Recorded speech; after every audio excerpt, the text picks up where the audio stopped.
Welcome to another edition of Your Impact Attack. That's right, it's Your Impact Attack. And it's just another Monday evening where we've got the VBC in his house. And who's the VBC? Well, I guess that would make me the V. I'm the vet. Hello, Jamie Williams. Nice to meet you all, even though this is Your Impact Attack and you probably know who I am. My tag team partner is Brandon. As I reach through the magic of the internet for the hot tag, here comes Brandon. Brandon, what's going on? Not much, man. Monday night, it's Raw, it's Impact Attack. We're hanging and chilling. HMG fan Bearcats in the house. Whoop, whoop. That's right. Um, so I guess that only leaves the C. And it looks like as of right now, the C has one, oh, maybe two. The C has a C. And that'd be Candace Spaceman. And Labrat coming in right at the right time. Do we have anybody else in the house right at this current moment? I'm sure more will show up. They're filing in, so we just opened the doors. We got a little bit of a late start opening the doors, but Yeah, we got lots of people filing. We only got one person working the ticket booth tonight, unfortunately. that's right. Everybody else called off. That's right. Yeah, it's hard to just when you have that many people with that much demand. It's hard to just you know we've had problems with the ticket printing machine too, and people have been using their digital like their phone with their QR codes and their digital tickets, and we've had problems with counterfeit digital tickets and everything recently. So we're just doing our best. So Also doesn't help that we're kind of in a dead zone too.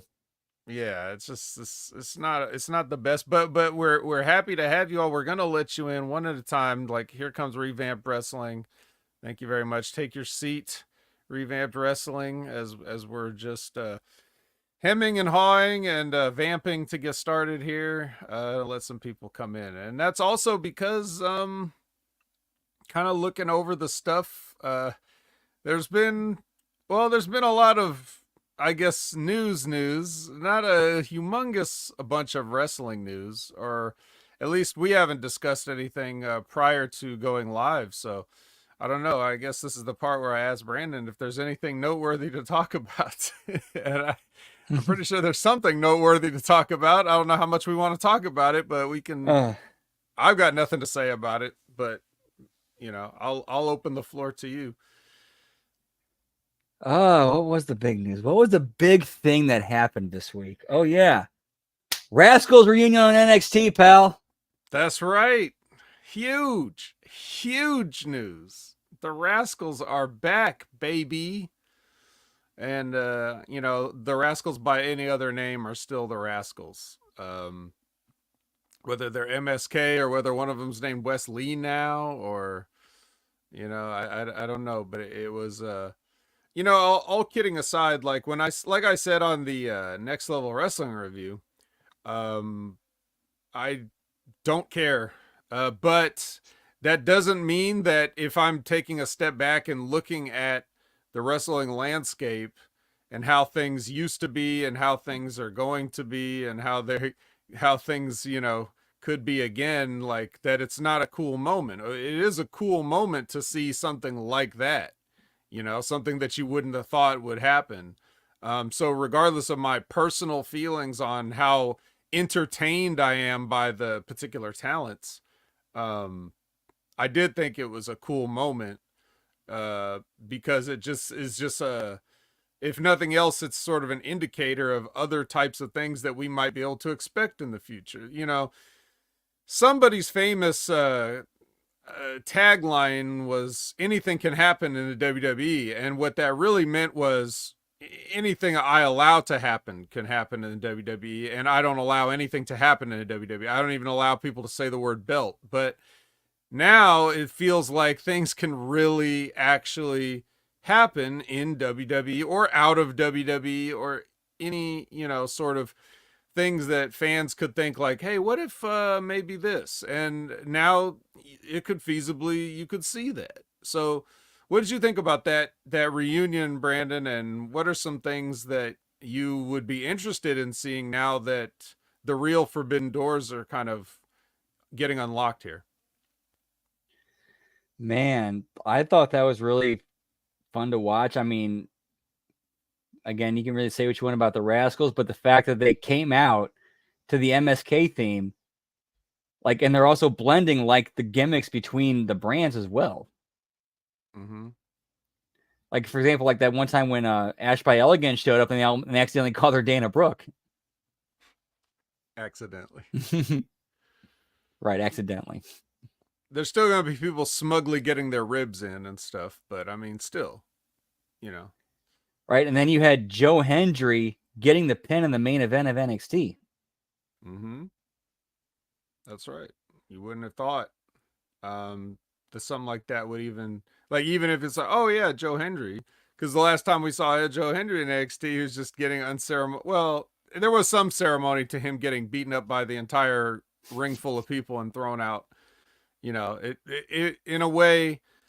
Um, and I think we discussed here and there, like I discussed it with Ray for sure about, you know, like even though it seems bad on the surface of it, but you're still like putting him over in the sense that it's like, well, you know, it's like when a giant enters the, you know, battle royal and everybody has to get him out. It means that, you You're know, there's somebody worth your attention.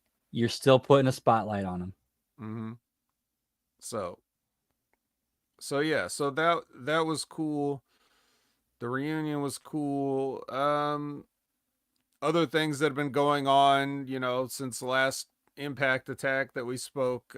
Just off the top of my head, I saw some Japan stuff. AJ Styles going over, having that match, and going over in I guess it was Noah, right? With Marufuji. Marufuji. Yeah.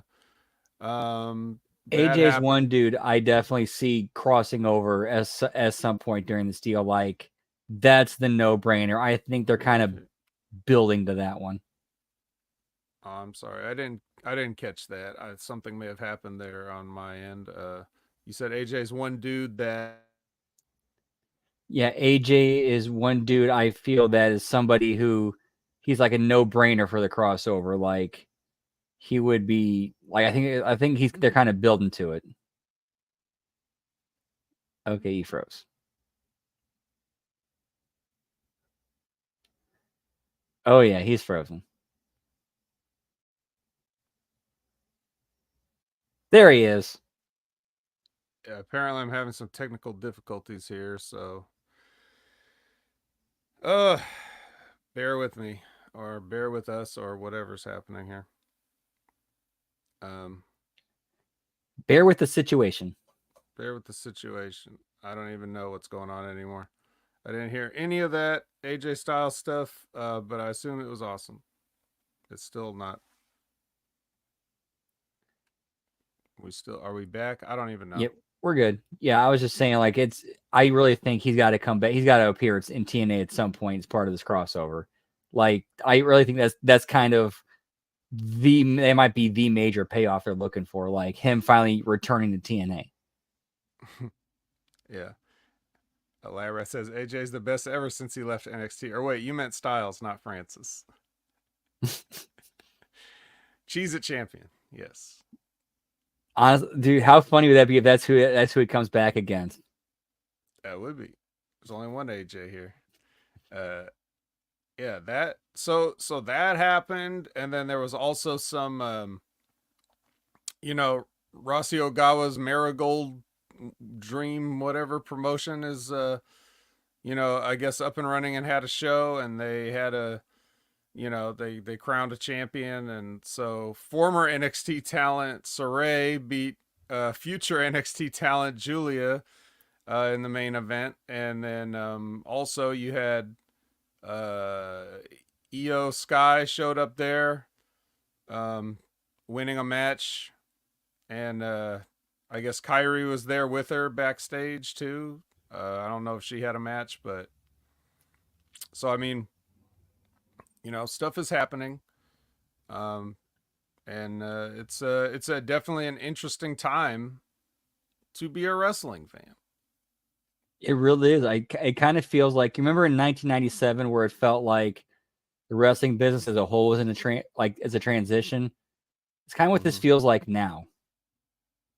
Right, and now we have, you know, And it's in some ways it's interesting because on the one hand you have the business more exposed than ever, and on the other hand, um, you have like more avenues to view the business than ever in terms of like how you can follow it on social media or the different platforms and stuff that you have to go onto, whether it's Netflix and Raw next year or just all the whatever's going to happen to AEW with their deal and where they may end up. um so there's it's definitely interesting. It's definitely interesting. It's interesting to see how the popularity of something can grow, even though it's getting like farther and farther away from what it used to be and what made it popular in the first place, or at least the perception of what made it popular in the first place. This is amazing to think of, like such a weird and niche idea uh gaining sort of popularity amongst people, even though it's not really gaining that much popularity with like like it's still looked at as like a the redheaded stepchild of the entertainment business. Like there's still that stigma of like, oh, this that wrestling, we don't want that, on our thing. WWE, oh well, that's a little bit different, but just regular wrestling that's not WWE, I don't know that. We're not gonna put you on the whole CW. We'll put you on an app, you know. Oh wait, we'll put WWE on our network. But this other wrestling can be on the app. Stuff like that. It's just, you know, uh, that's kind of the stuff we still see. Yeah, for sure. But it looks like with through these partnerships, it seems like they're trying to pull like the business as a whole through these other I guess the secondary brands like the Shake Shack to the McDonald's. Pull them up.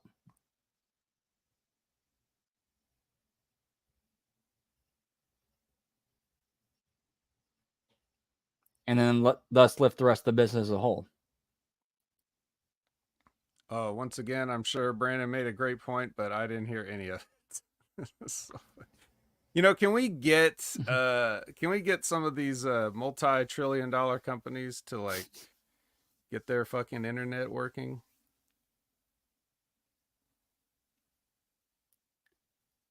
Crazy, pal.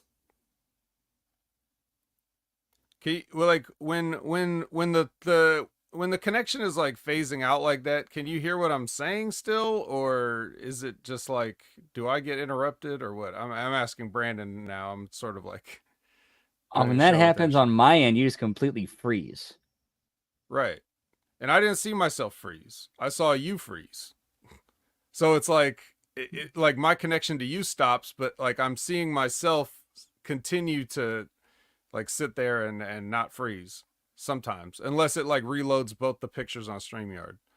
So I don't know what the chat is seeing either if they're watching live, but apologies. I don't know. It's not my fault, that's for sure.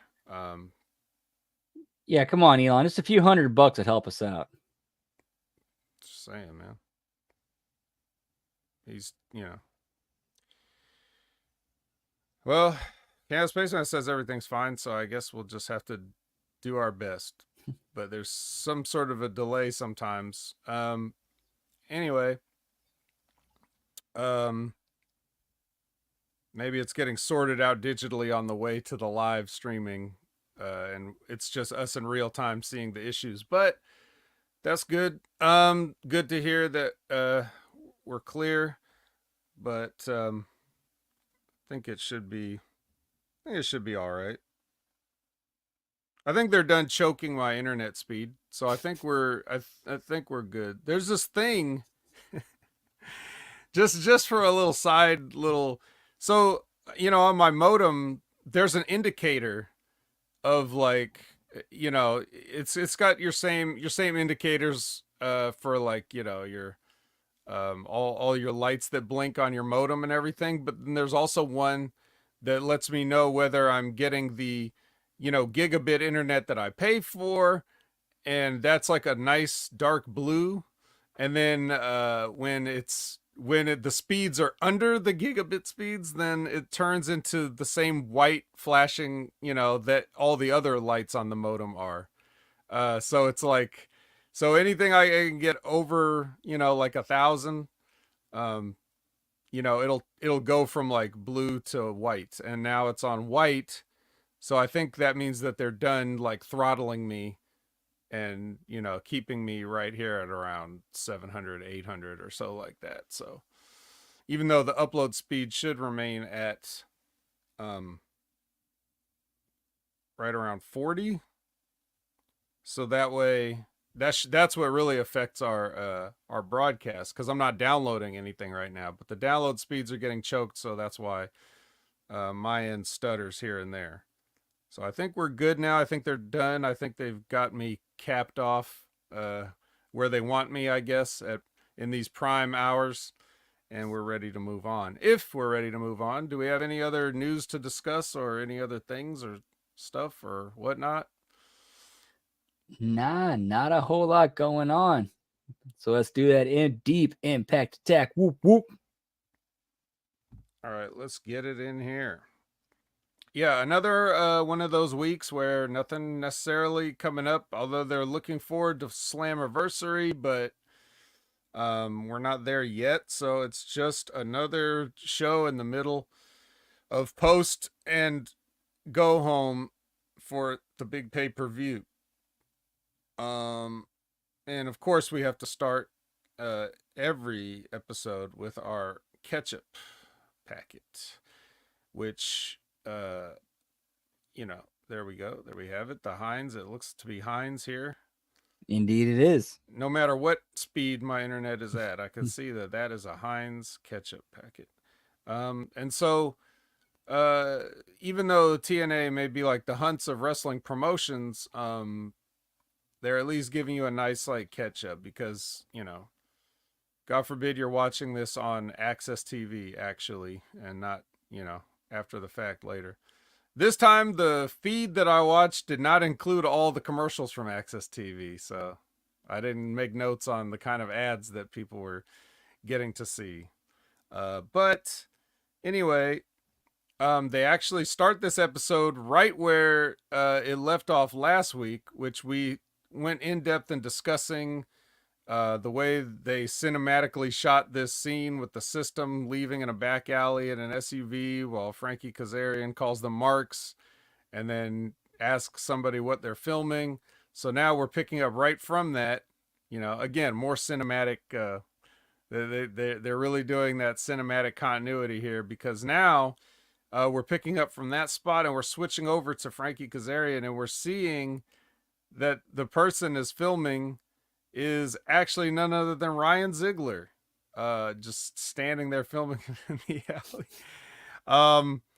And it turns out that Dolph Ziggler is actually, he's decently okay from his beating earlier, and he's gonna beat up Frankie Kazarian now. So we get a nice cinematic guy getting thrown into the wall multiple times, like wrestling fights usually end up doing, where a man heaves another man's whole body into whatever the nearest wall is. In this case, it looks like the roll-up door of a storage unit, because they're probably in some warehouse district filming this. So people get thrown into a roll-up door several times because it makes a nice noise, and then a bunch of security comes out, to stop this. So security leaving the building to do their job. I'm gonna have to ask for your thoughts on this, Brandon, because my brain just doesn't want to comment on it any further than what we did last week. But I'll pitch it to you. I will say I like how they kind of did it. I wish they would have followed it up with going to cut into the announcers being like, and that was what we didn't have time to show you at the end of our show last week. Right. pretty much. They didn't even acknowledge any of this in that sense. It's just like they're treating it as like two halves of a cliffhanger, even though theoretically each episode of Impact is a new week, right? They don't really come out and tell you, hey, all this stuff is being recorded at the same time and we're splitting it up. They don't, the announcers don't come out and tell you that. So they just bookended or reverse bookended. They ended last show and picked up the cliffhanger. They picked you up off the cliff. Uh, they give you a hand up here with this. So, yeah. No, I thought like their idea and how they open it was great. I thought they could have done a much better job incorporating it into like better continuity or into the continuity better. It made more sense. Yeah, that's a question of like, if you're going to record 3 weeks to a month of content and break it up, should you attempt to even have the pretense that this is like a weekly event? Or should you just show the content and sort of like try to say it without saying it, that this is like, you know, yeah, this is stuff that happened, but we're not exactly telling you when. Like it's a problem that people that do this kind of stuff have to face. It would be a thing that I mean, TNA's been doing this for a while, quite a while. NXT at one point, 10 years ago, that's how they were doing it. They'd film like 3 weeks out, and then so, if somebody got injured, that would ruin like one of their angles or whatever that they were doing when they got to like the takeover event or things like that. Mm, there's pluses and minuses to it, but the pluses are most obvious the economy of it. I think that's the real reason they do it. It's to save money so they don't have to tour to a different place every week. They can't afford that. But, Yeah, there's definitely the pros and cons. Like for example, like you said, if somebody gets hurt, like say it happens like right in the middle of that run of tapings, well, then you have time to edit like the next show and be like, okay, like we're gonna cut this out and put something in that shows like, hey, this happened to this person, so they're not here this week, and just fill that time with that. mm-hmm. Or if people get released in the middle of Mhm. your angle, Yeah, like Damon Kemp. Like he got released in the middle of this whole thing that they're doing with No Quarter Catch Crew, even though he didn't show up on this show, but he like potentially could have. So that's the thing. It's like before that release was made official, they had probably filmed all this stuff. So that's the question. Did they have to edit him out of something, or did they have to reshoot something, or did somebody give them like the heads up, like, did they just tell, like, when they told him, it's like, well, this guy's not going to be showing up at your taping because we're getting rid of him in another week or two. Like, I wonder if that kind of stuff goes on too. So I don't know. I mean, yes, the wrestling biz, anything can change at the drop of a hat. Car subject to change. So speaking of which, NXT, we have another Jordan Grace Open Challenge, which, obviously nobody else wants, nobody else in the company wants. It's only people from outside the company that want this Open Challenge. And that, she goes to the ring and makes her Open Challenge, and it is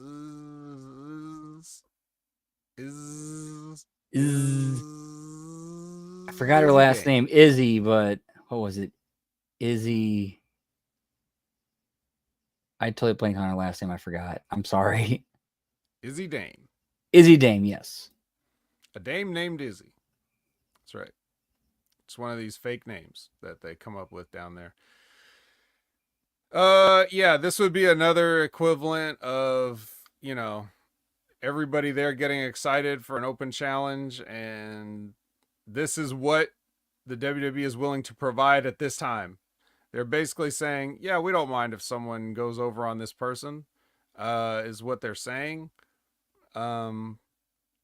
Izzy Dame probably the most notable thing that you would know about her, including on or off TV, is that I think she's dating the Steiner kid right now. So, um, yay, but that's not necessarily publicized on the Yeet. yeet on the product. So, yeah. So this is just another like big disappointment for any TNA fans because they're not gonna know who this person is. Even if they watch NXT, it's not like she's like prominently featured. Matter of fact, on this week's NXT, the week of this show, so you know, like 2 nights before, as you would have been watching TNA live, is you know, Izzy lost a match, you know. So like no momentum going into this. Um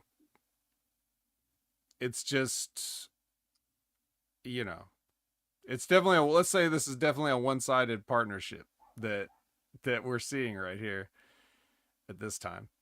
But yeah. So Izzy They, Dame and everyone's sad. Everyone, oh, we were hoping somebody cool would show up. It's not. I mean, they could turn this into a storyline of Jordan Grace getting frustrated of, you're sending me your C-level NXT talent. I want your A-level talent. That's right. But the I thing want is, the A they got to level of book. your C level. I don't want the A level of your you know. I don't want Rhea Ripley or anything like that. I want the I want the best of your trainees.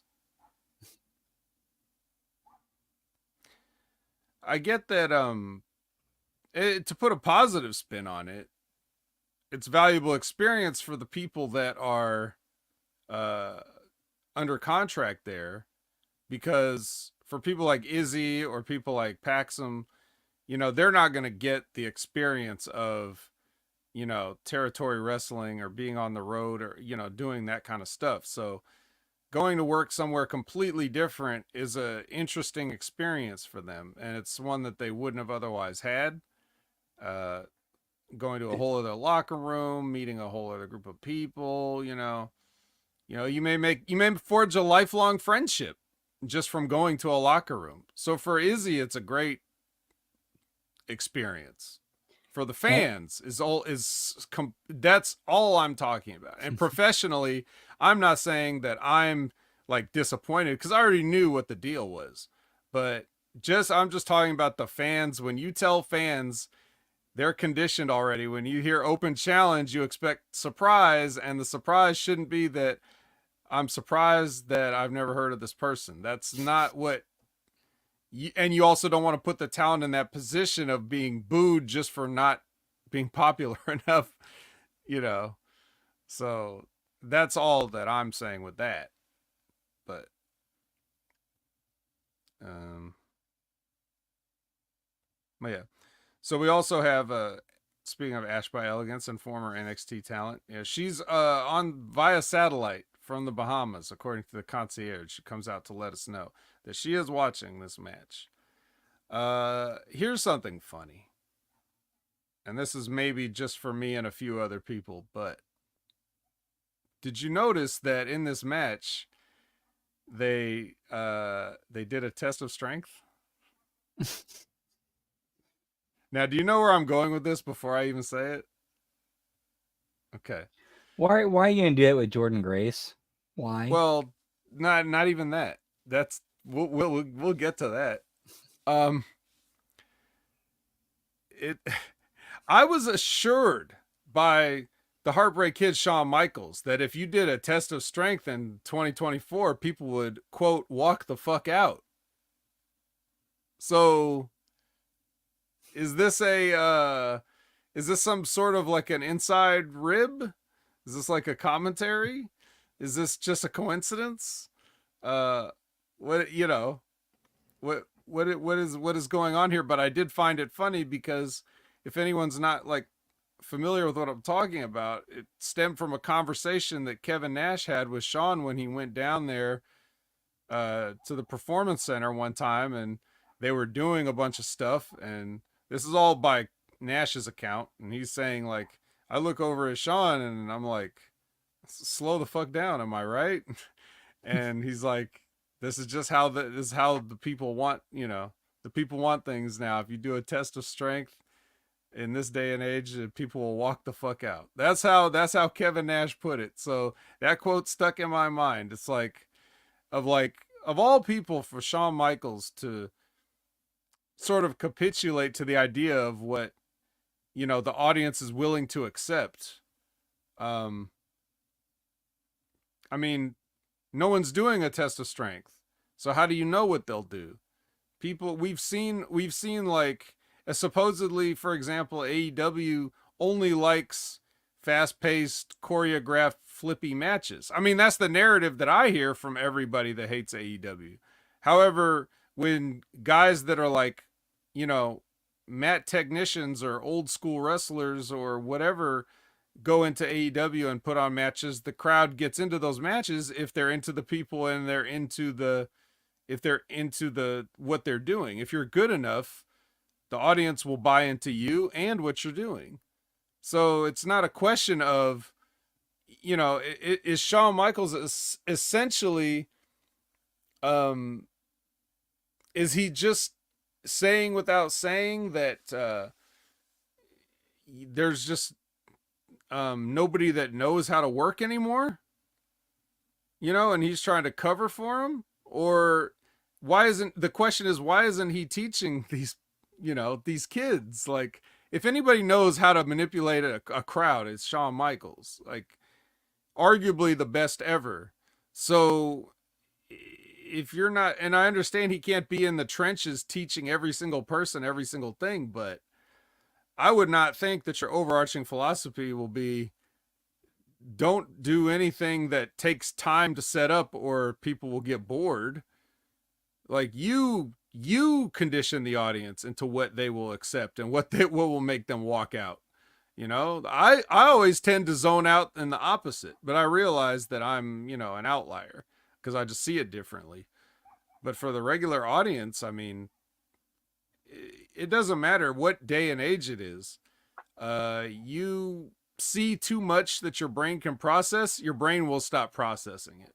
When guys start doing way too much in the ring, you don't have time to digest any of it. All you do is remember, oh, they did a bunch of stuff real fast, and then you could say, I guess that was cool, or maybe that's not for me.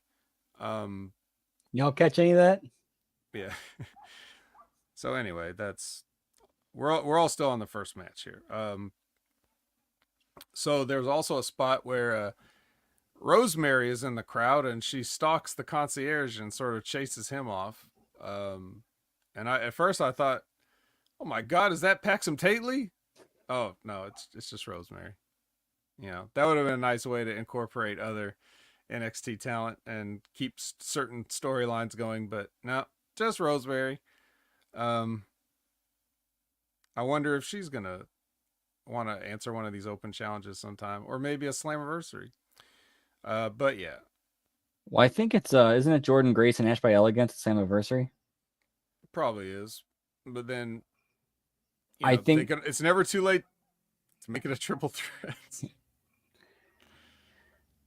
Man, I think they might end up going with the swerve of, like, you have this whole thing or the whole story they're doing with Rosemary being angry at Ash for what she did to Jessica or Havoc. Mm-hmm. And she's been, doing the whole stalking thing and now she's going after the concierge. I think she's going to flip and help Ash win. Could be. I mean, Rosemary's real heat is with whoever booked that for Havoc to get screwed like that. But I mean, so maybe Dreamer. I don't know. But yeah. Well, anyway, the ending to this is obvious. It's not like Izzy Dane was going to come in here and win. You already basically she should just came out with a big L on her forehead. So that happened. Well, the years start running and they don't stop running. She definitely got she definitely got her mouth smashed on this. But as for the match, I mean, did you see anything? Any thoughts on Izzy herself, or anything that happened in the match? Nah, not really. I thought it should have been shorter. I thought, like, I think like a decent story would be like Jordan keeps calling out this NXT talent, and they keep sending her like the lower card NXT. She's like, okay, like, and she just runs through them and like, okay, send me a real challenge, and that Yeah, kind of see, leads to her and Roxanne Perez one more time. Well, okay, this time it's title for title. well, in that case, they're not going to do that because that means Jordan Grace's going to lose that title. So, um, I don't know. I like in a situation like that, I really think WWE could see more of a benefit to them for Jordan Grace to take the NXT title, because that creates more intrigue. That puts more like, oh shit, they actually did that. oh, it does. It does. It definitely does. But that doesn't mean that they're going to want to do it. And it doesn't mean that, if they felt like they wanted to create more intrigue, then they wouldn't be sending Izzy Dame and Paxum Tately. So, but anyway, Santino's got an idea. He's very excited for it. And we're going to find out what that is after the break. And it turns out that his idea is a wild card tag team match. Um, and these little looks like slot machine spinny things come up, and they all land. The first two land on Josh Alexander and then Joe Hendry, and then the last two land on Burt Macklin and Moose. So we got a wild card tag team match for our main event. And at least we get some moose. We're guaranteed some moose, so we're happy there. Yeah, I'm not mad at that. And then so now continuing with the NXT portion of the program, we have Zachary Wentz versus Charlie Dempsey. So now and so we now have the Rascals involved with two different NXT crews, because they've got the No Quarter Catch crew here, and then over on NXT they're into it with Gallus, aka the most boring group of three guys that's ever been put together.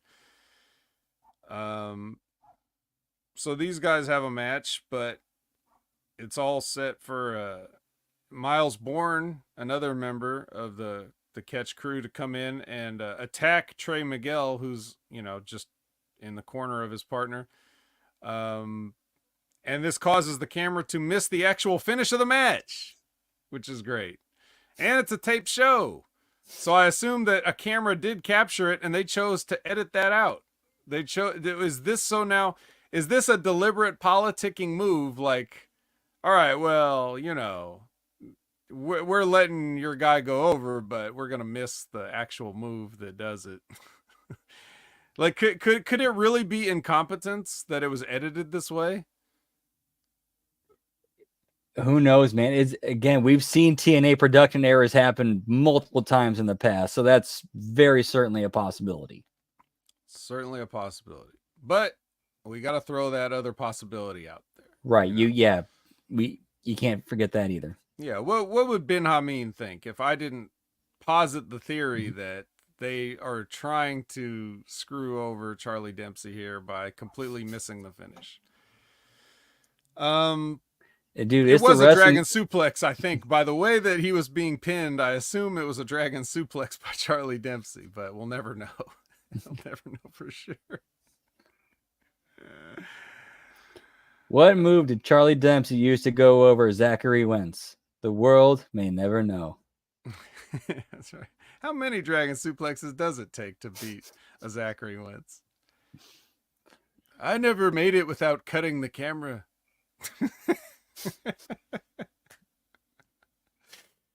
Okay. Yeah, so anyway, yes, the No Quarter Catch crew stand tall at the end of this. The Rascals have been beaten up. So NXT over pretty strong, except for that whole pesky showing the guy's finishing move thing. So So yeah, what do you think there? Is this a little, you know, quid pro quo? You know, we get you can go over on Izzy Dame as long as we get to go over on, a significant person on your roster. I'm going to chalk it up to personally. I think it was incompetence, error, or them just not catching it. I think it might have slipped through the cracks. Um, because like this is actually built to something, and we don't know where that's going. As we'll see later. As we'll see later. All right. Lab Rat says, "What are they catching? They're catching people. Don't you know what catch wrestling is, Lab Rat? They didn't test that on you. Huh? You're catching a guy in your hands like this. Ah, you know when you see the wrestlers do that pose, they're ready to catch you. Um,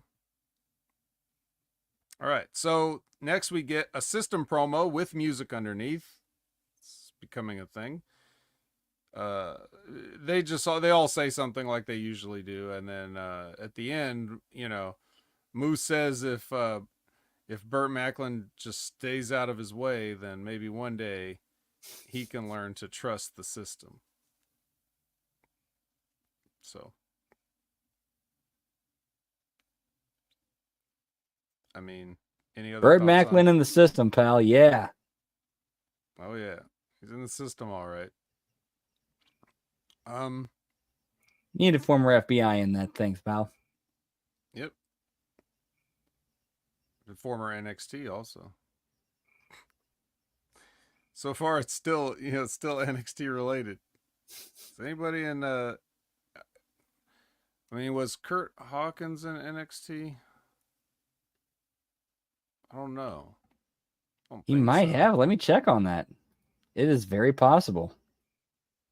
I think he kind of missed all that. He was at OVW and I was at OVW. Let's put it that way. So that was his developmental period. He was a major brother, and then he was an edgehead. Then he was the guy with the longest losing streak ever. He did appear on a few episodes of NXT.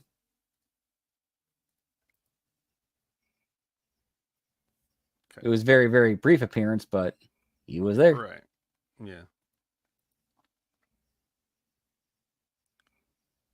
Yeah. Yeah. Well, I worked at Toys R Us when I was in Louisville, and he used to come in and buy action figures and stuff. It was a. It was always a thing with him, with those guys, the major. That's why it's called the Major Wrestling Figure Pod, because they were the Major Brothers for whatever reason. Not brothers and not very major. Um, Oh yeah, did you hear about the ticket sales for Slammiversary? well, I heard that they sold it out, I guess, or whatever venue they were at. Yep, a 4K legit sellout, their biggest gate in 10 years. Damn. Wonder how many they could have sold. There might be some seats opening up, during the show if somebody does a test of strength. So you might want to do some walk up just in case. Uh yeah. So no quarter catch crew's outside now and they're doing a promo. They're fired up. It's Miles and Charlie, who again, if you don't know, Charlie Dempsey's son of William Regal. So Miles Bourne, not the son of anybody, I don't think, but he is handy capable, because he is deaf, at least partially deaf. And then Put him together in a tag team with Crazy Steve, pal. that's right. Call him See No Evil, Hear No Evil. Ha ha ha ha. Yeah, that would totally happen. I'm surprised it still doesn't happen. Oh yeah, they're different companies. But so yeah, remember Crazy Steve? Yeah. Uh Yeah, so anyway, yeah, they're proud of themselves, and then Tavion Hyde shows up and says, "Hey guys," and then Santino's like, "You guys just earned yourself a 6-man tag next week." So I assume that this will be the return of one rascal to TNA that hasn't been there in a while. I assume. Is it fair to assume that? Yeah, that was my first guess. We're going to be seeing the return of Desmond Xavier. However, All right. another name that somebody threw out there, I forgot who it was, um, that I thought was a good idea that we haven't seen in a minute, Eric Young. Oh. Yeah, nobody wants Eric Young around anymore. Um, here's what the people really want. They want a triple threat match to decide the number one contender for the X Division title. So we're gonna get Kushida, we're gonna get Speedball Mike Bailey, and we're gonna get Dark Octopus. Dark Jonathan Gresham. Gresham. Stark. When I was doing the Punching Up Impact, I had the ProWrestling.net report of this week show up, like kind of like as a reference. And the guy who he puts his thoughts in there, and he says like Gresham should come out to dressed as Dr. Emmett Brown instead of Marty McFly when he's dealing with Gresham. Oh yeah.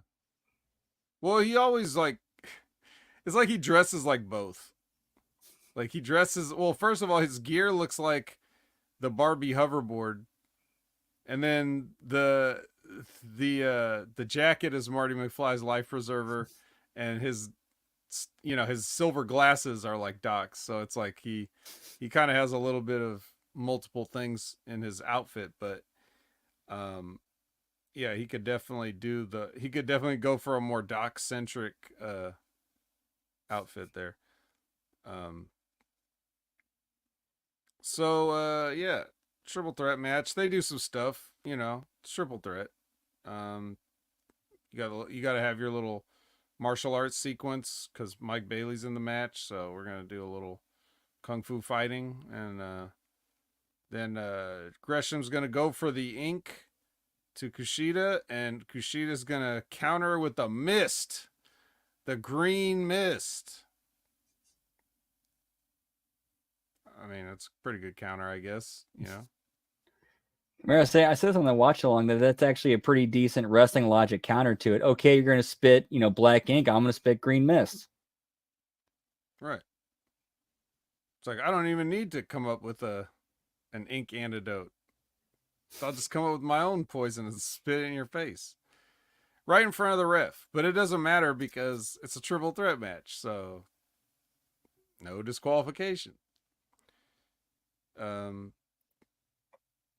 And then, he gets the hoverboard lock on Gresham, and Bailey comes off the top with the ultimate weapon on everybody. And Kushida rolls out and Gresham gets pinned. And so Bailey wins, and then he immediately gets jumped by the Secret Service, and they all come in there, and then Trent gets beaten up, and they're like holding Mike Bailey, and he has to watch as Ali hits him, and then finally security comes out. So security is mingling with they're mingling with the Secret Service there. So it's a lot of guys dressed in black. And then they're like, but the security just comes out while Bailey's being held by the Secret Service. Security just comes out and stands there and does this for like what feels like an eternity. Like, and it's only after the spot's over they start trying to pull the security guys or the service guys off. Like, all right, that's enough. Like Poor timing. It just sucks. It sucks, man. This sucks. Yeah, it was like, wait, we came out here too early. What the fuck are we supposed to do? Right. What it should have been was like, look, you don't have to do your overly dramatic I'm going to beat up your partner while you watch type thing cuz nobody cares enough about these guys. They haven't even been a team for that. Like Speedball Mountain has not been a team long enough for people to have some kind of real legitimate emotional investment in this angle. Like nobody at home is sitting there like crying over this. Like no kids are crying. No people are like, you know, shocked Undertaker streak ending guy face. Like nobody cares. I'm telling you, nobody cares. Even if you care, you don't care that much. So, what you should do is, as soon as security gets out there, they should just start tussling with the Secret Service and then just let that be a schmaz and let it be chaos and let, everybody just act how you would act, you know? Like, you could just have both as soon as Bailey's let go and he's free to move, then like you can have Secret Service's security like team up to get between him and Ali if you have to. Like anything but what you did. Anything but having them stand out there awkwardly and do nothing as security. Security's only there to stand there awkwardly or get beat up by a wrestler. That's it. R&B security meant more. Yeah. Too bad. And funny enough, a few of those guys became big stars in TNA. Also true. Candace Spaceman says the vet was crying. Why do I have to watch this every week? Yeah, kind of. I'll give Bailey his credit. He made sure he got enough air on that finish that he could clear and hit that move, safely. Safely as it can be. When you as safely as possible. Yeah, flipping adult landing with their knees on your back. Yeah, it's pretty safe. Safe enough. Now, if I was going to cry about anything, it would be this. The Steph DeLander vignette.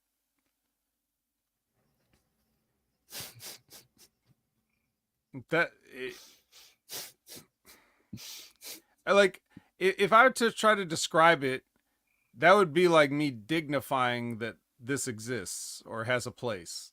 So I kind of don't want to do it. But then again, I don't want to pass it to you and hear you do it. So I don't know. It's a conundrum. What do we want to say about this Steph DeLander on a beach, a pensive, thoughtful, romantic Steph on a beach? This felt like one of those things where it's like, okay, we know it's going to be really bad. It's going to be really cheesy and awful. Let's lean into it and have as much fun and make it as entertaining as possible. If you look at it that way and just accept that as what it is, it's fun to watch. I couldn't disagree more. But, yeah.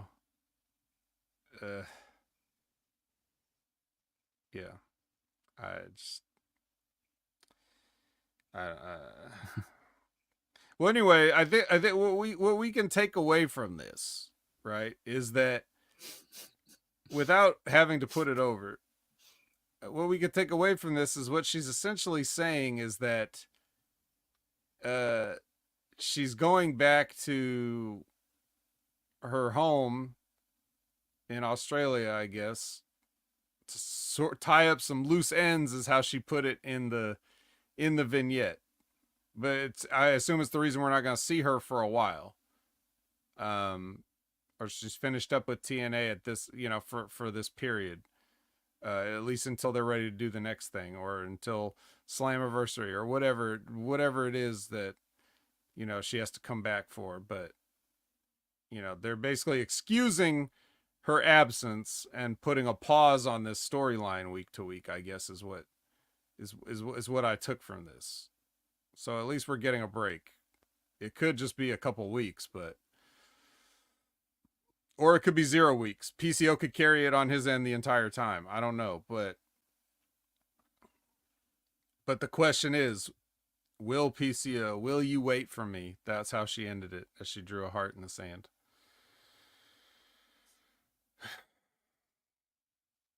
It's not too late, PCO. You could change your zombie mind and say, you know what? On the other hand, women are nothing but trouble. I'll just stick to, you know, Get resting me on a table. polynecrophilia storylines, pal. Yeah. How what are the parameters of necrophilia? Like, if the flesh is reanimated, does that count as it being dead? Like, I don't. It's up and around. It seems to have at least some sort of cognizance, or it's a free will. So I would think zombie would somewhat be a turnoff to a necrophiliac. You know. Well, anyway, better not get too far into this line of Yes, the rabbit hole we discussion. don't need to be going down. Yeah, we don't need to go. We need to get to what people really care about, which is Rhino versus AJ Francis. That's what the people are really into here on this episode. And then we get the match, and Rich Swann just kicks Rhino and causes a DQ right off the bat, which is great. I this is my favorite part of the show, oddly enough, and that's because it's oddly because Moose is in the main event, but and Joe Hendry, but it's my favorite because they book this like the way that I would want it to be booked if it had to get booked at all. It's like, so you got a match with a guy and the title's on the line. Why don't I just get myself disqualified immediately? Why would I wait until having like 5 minutes, 10 minutes of a match when my partner's right there? So he's just going to come in and kick Rhino in the face. And the referee's like, ding, ding. Like, what are you doing? And Yep. That's great. Easy night. I'm going back to my hotel room and we're going to chill. That's right. I'll take the L and I'll keep the belt. So, but Santino says that, things aren't going to go down that way. We're in Philadelphia, which means that everything's extreme. So you guys aren't son of my guns. You are son of my bitches. And, yeah, he's going to make it a Philadelphia street fight. So they started up, and it's like Rhino starts getting furniture out and getting ready to set up a table for a gore, and then AJ hits him with a low blow and rolls him up, and it's over before anything severe happens. So again, more good booking where they tease people like, oh yeah, we're gonna get that table spot, and then no, you're not, and we're gonna do the most boring thing possible, ball shot roll up, and then that's it. That's actually good. This is what roll ups are for. It's one of the best uses of them. And then they both beat Rhino up again. So Rhino's just, dude, he's having fun. This has got to be good. It took Rhino longer to get ready for this match than it did for him to have the match. Oiling up, lacing up boots, putting on that singlet, getting his hair wet. All that stuff took way, way longer than this did. So he's got to be loving it. And then we go lights off, lights back on. Then PCO comes out, and then they beat him up too. So it's AJ and Rich Swann standing tall, like they are unstoppable here. Heat. This was great. I couldn't be prouder of the Cheez-It champion. At least they're getting heat on somebody. That's right. Anything else? Anything else you want to add? Nah. Okay. All right. Now you book this next one. This was Tasha Steelz versus Giselle Shaw. What'd you think of the match? How did this go? Does this go the way you planned it in your mind?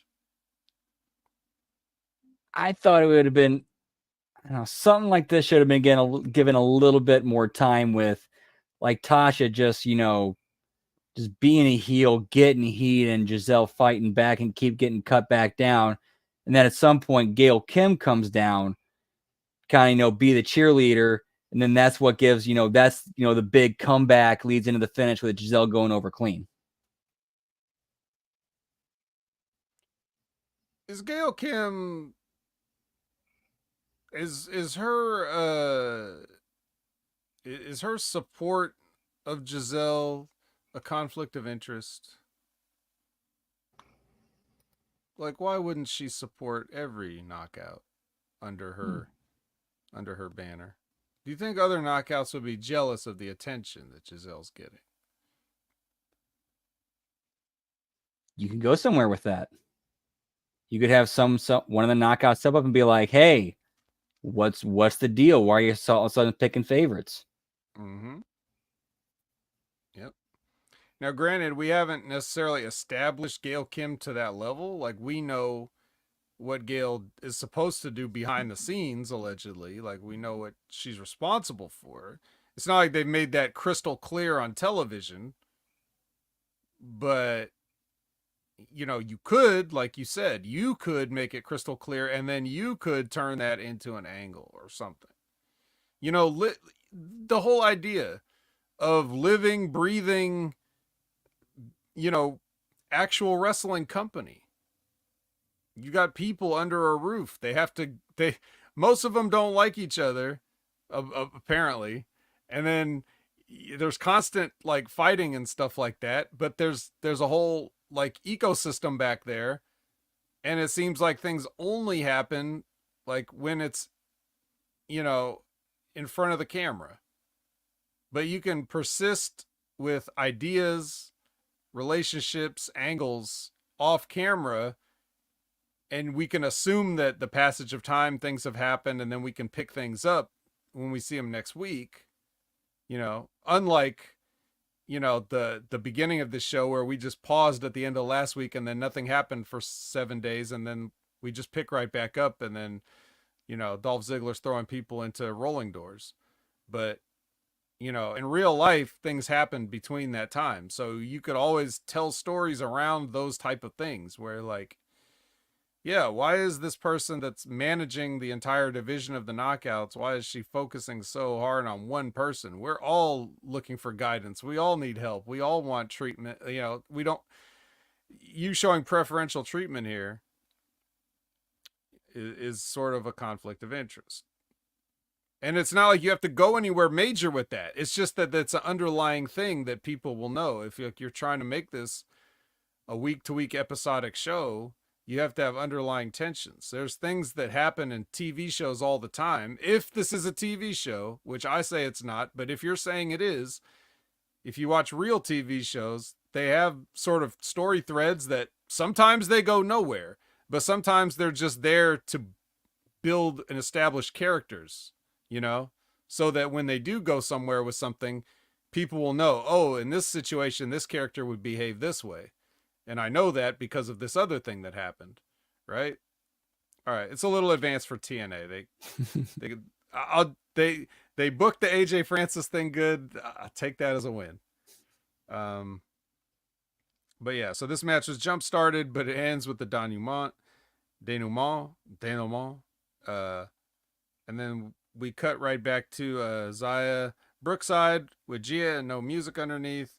And she says that she's coming after Alicia next week. And when asked about the Steph DeLander and PCO thing, she says true love conquers all. So she's a believer. She was also in NXT UK. So NXT's all over this program.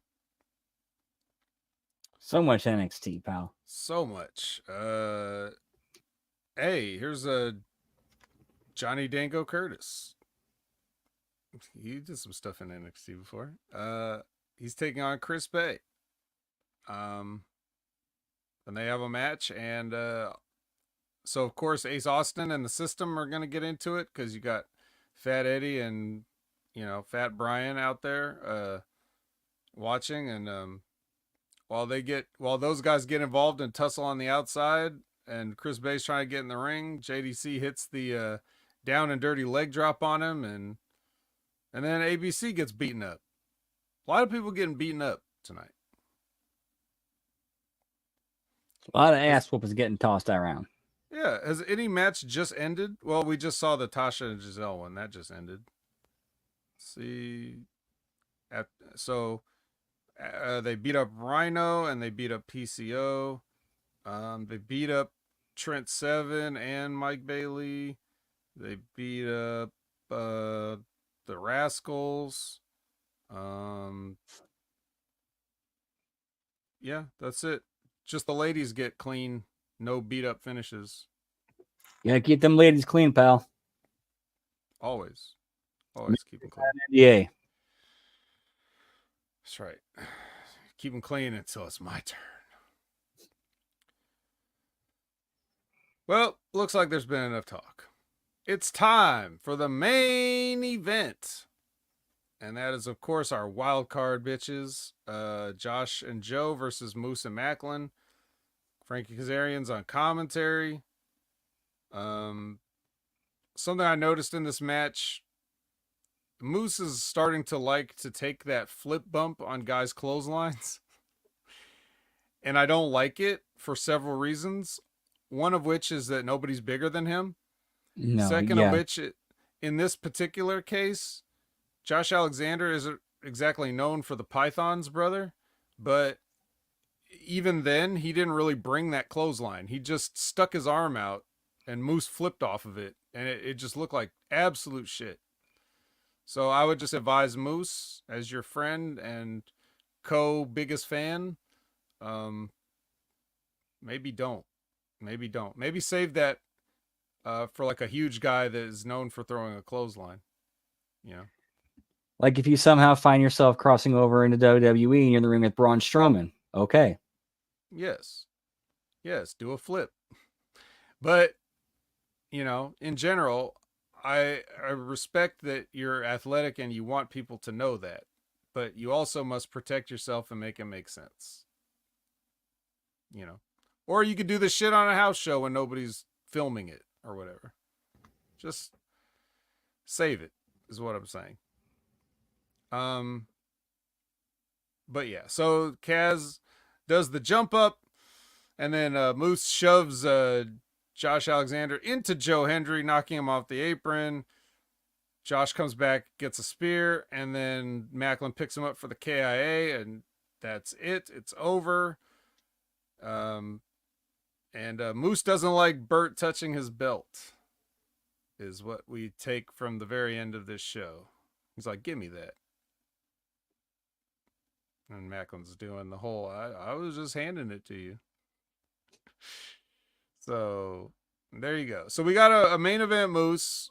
We got to see some Moose action. Unfortunately, he did a flip off a clothesline that was very weak. But other than that, you know, Moose-licious. Joe Hendry's in there. His surge of popularity across the globe is I don't know if I really felt it here. It's still like, doesn't it feel, I brought this up to Ray when we were talking about it, but like Brandon, as a TNA weekly watcher, doesn't it feel like Joe Hendry gets taken for granted a lot of times? Like some cities people are really into him, other times they're just like, yeah, I guess I believe. Yeah, there's definitely some places that are responding much more positively than him than others. Yeah. Come on, guys, mark out for Joe Hendry. What's wrong with you? He went viral on WWE, so now everybody should be getting on this bandwagon now. There shouldn't be a single hand not waving from side to side. They were touting Rhea Ripley's return having 20 million views across WWE's social media platforms. Joe Hendry doubled that. Yeah. That's his brutality. So, anyway, that was Impact. And I guess it was all right. Everybody got beat up. If you like people getting beaten up, this was an episode of Impact for you. Unless it was ladies. If you like seeing ladies get beaten up, they didn't really get beat up. They just had regular matches. But you know, it was a little beat up in a professional manner, and legal between the ropes, between the bells manner. Ladies got beat up, but just not beat up by groups of people or anything like that. So, hmm. But going from beat ups to punch ups, perhaps we could see if we can do anything about this chaos, this lawlessness, this savagery, these thugs. Bunch of savages in this town.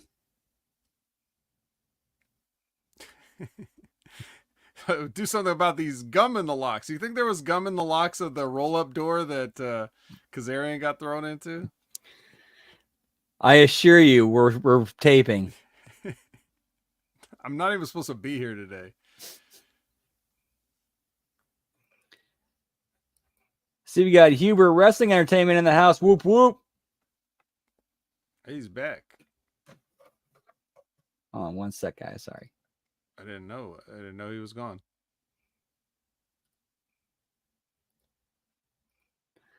All right, sorry. Let's get this going. So we got our recap, our catch-up pack. Decided to get the White Castle one out this time. Oh, okay. All right.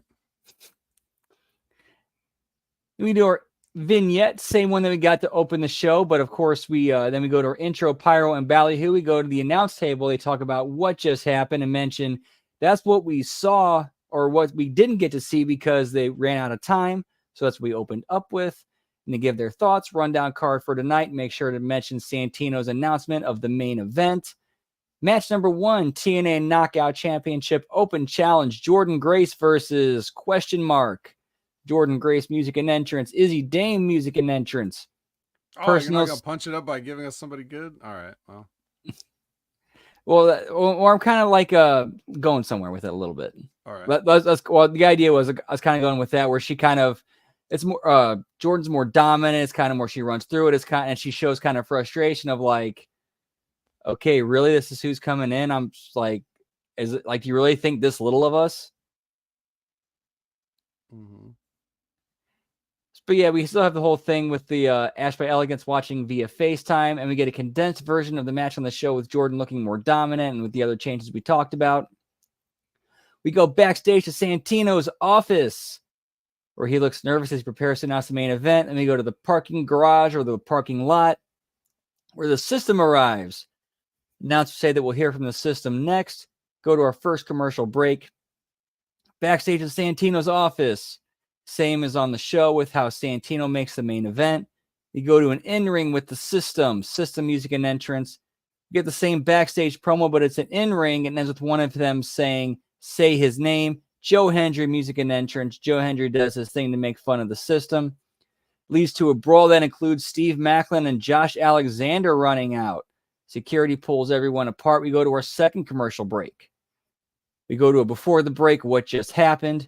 Backstage in Santino's office, Santino announces that if anyone in the main event fights each other before the main event, they're getting replaced in the SummerSlam match, and if it's Moose, he will be stripped of the title. Match number 2, Zachary Wentz versus Charlie Dempsey. Charlie Dempsey music and entrance. Zachary Wentz music and entrance with Trey Miguel. Same match as on the show. We go to the vignette with Steph DeLander, same one we saw on the show. Match number 3, TNA Digital Media Championship and International Wrestling Heavyweight Championship. AJ Francis versus Rhino. Rhino music and entrance. AJ Francis music and entrance with Rich Swann. Same matches on the show with the Restart and PCO coming out, except he will not do the lights on, lights out. He'll just be doing his, entrance music. He comes out. And then we go backstage to the System's locker room where Moose says that Santino didn't say anything about a member of the System fighting Hendry or Alexander. And he sends Moose sends Brian Myers and Eddie Edwards to take them out. And then JDC exits the locker room to get ready for his match with Chris Bay. Commercial break 3. We go backstage with Eddie Edwards, who's looking for Josh Alexander. And someone tells him where Josh's locker room is. Then we go to match number 4, Giselle Shaw versus Tasha Steelz. Giselle Shaw, music and entrance with Gail Kim. Tasha Steelz, music and entrance. Same matches on the show. Backstage, Gia and Zaya Brookside. Same thing we got on the show. Then we go to a vignette with the Good Hands. And the Good Hands are looking for work. And they pitch themselves to be Joe Hendry's lackeys and put over how they believe. And then we go backstage with Eddie Edwards. Eddie Edwards enters Josh Alexander's locker room and finds it empty. The lights go out before Matt Hardy's laugh is heard. We go to our fourth commercial break. We come backstage. Eddie Edwards is being loaded into an ambulance. Paramedics say he's found unconscious in Josh Alexander's locker room. Match number 5, JDC versus Chris Bay. Chris Bay music and entrance with Ace Austin. JDC music and entrance, condensed version of match on the show that ends with JDC laying out both members of ABC with a chair.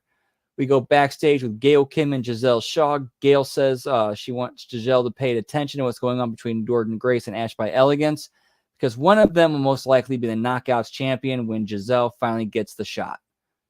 Backstage, Brian Myers is looking for Joe Hendry's locker room. Match number 6, X Division number 1 contenders match, Mike Bailey versus Kushida versus Jonathan Gresham. Kushida music and entrance, Jonathan Gresham music and entrance, Mike Bailey music and entrance. Condensed version of the match on the show. Backstage, Brian Myers, he finds Joe Hendry's locker room, but it's empty. The door closes on its own, and Brian is heard screaming. We come back, go to commercial break number 5. Come back to backstage with Brian Myers. He's being loaded into an ambulance. We go to our New Japan hype video, go to the announce table, rundown, updated Slammiversary card rundown show for next week. Steve Macklin and Moose versus Josh Alexander and Joe Hendry. Steve Macklin music and entrance, Moose music and entrance, Josh Alexander music and entrance, Joe Hendry music and entrance. Condensed version of the match on the show. Except this time Macklin leaves. Frankie Kazarian gets involved in the beatdown, and then it ends with lights off, lights on. We got broken Matt Hardy and brother Nero in the ring. Whoa. They clear everybody out, and they lay everybody out, and we end with baby faces standing tall. No,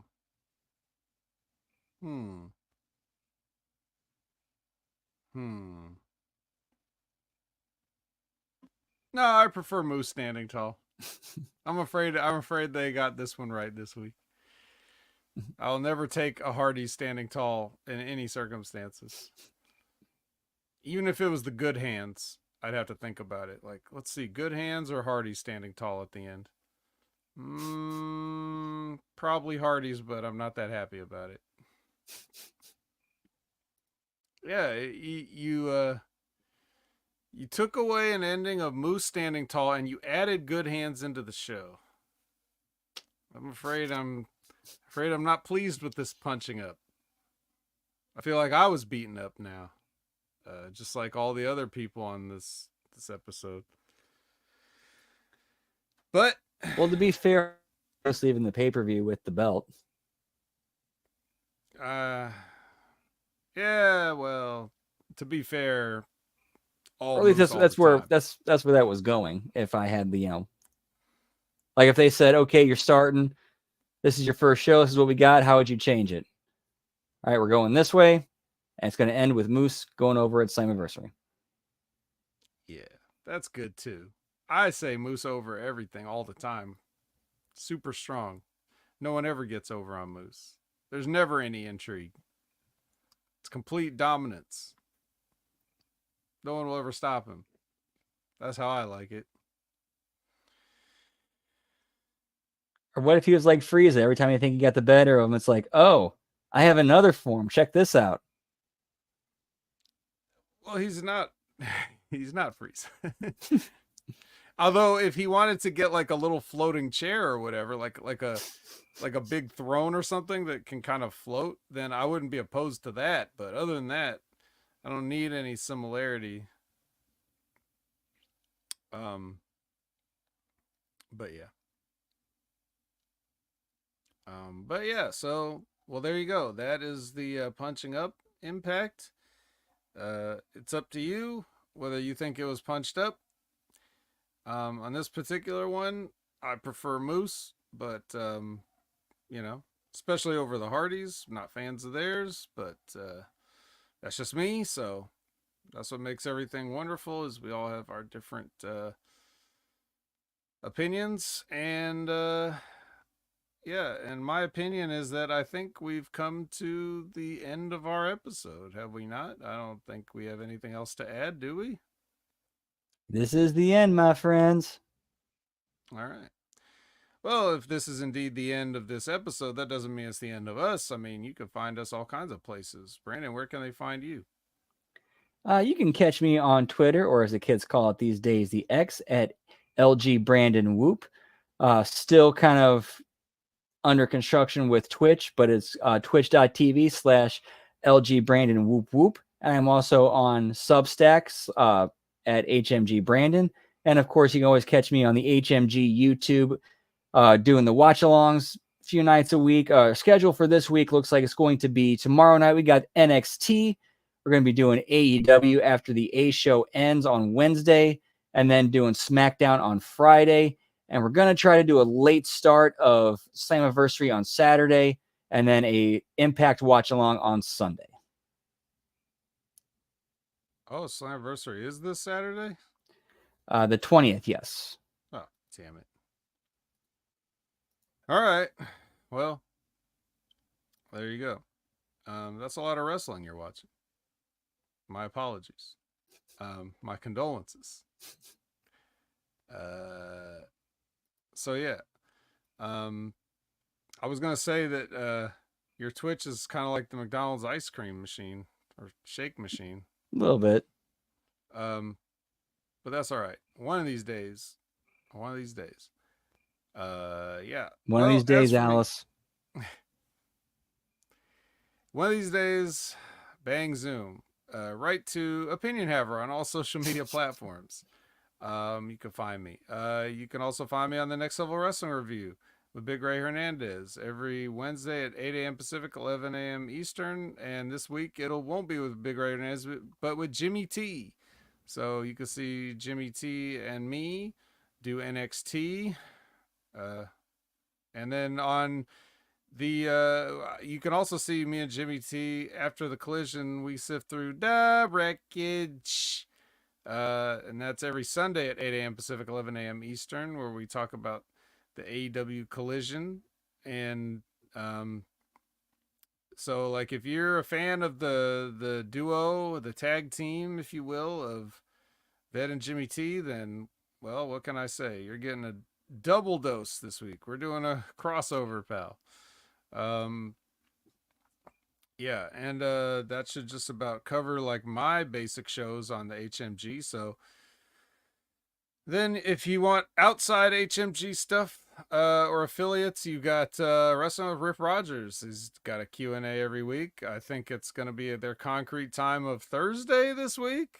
I'm not sure. I think Von Lilas has somewhere to be, but you'll always be ready to watch Wrestling with Rip Rogers live and ask them questions if you subscribe and click the bell so that when they go live, you'll just fumble around real quick and be like, I've got to get home quickly and watch Wrestling with Rip Rogers. I didn't know they were going to go live. They're supposed to have a concrete time. You know, you'll never get caught unawares. You may be caught off guard, but you'll be able to watch if you click that bell. Then you got Stevie Richards with the Stevie Richards Show. That's his new focus. And if you can't watch his weekly show, then you may be interested in some of the clips from the show that they put up. You know, discussing certain things like Damian Priest not kicking out of a damn pin on pay-per-view or other things like that. You could hear Stevie kind of break that down and really give a great, unique perspective on what's going on. This is Stevie's so thoughtful with his breakdowns, and so you would really benefit if you find that kind of stuff interesting, the nuts and bolts of like what we do. Then Stevie's probably the best place that I can think of right now, because I don't think anybody else that I listen to really goes into it in that much detail, not with that much experience and knowledge anyway. So check out that, and you can subscribe and click the bell on that one too if you want to know whenever he goes his show. I don't know if he's going live yet, but I know it's something that he's talked about in the past, so maybe he will. And then he's still got his fitness channel and everything else. So Stevie Richards all over the place. Check out JTG's YouTube channel. He's actually taken questions from you guys, and he's answering some of the top questions on his latest video. So if you got questions for Jay the God, then go and just ask him something, and maybe your question will be chosen to be read in a future video. So, and hey, subscribe and click that notification bell over there too. Cheer. So now that brings us to the end, and we're done here. And hopefully you've clicked all your notification bells and subscriptions and gone to Channel Attitude and signed up and done all that stuff. So for Brandon, I'm the vet, and I don't have a sign off line.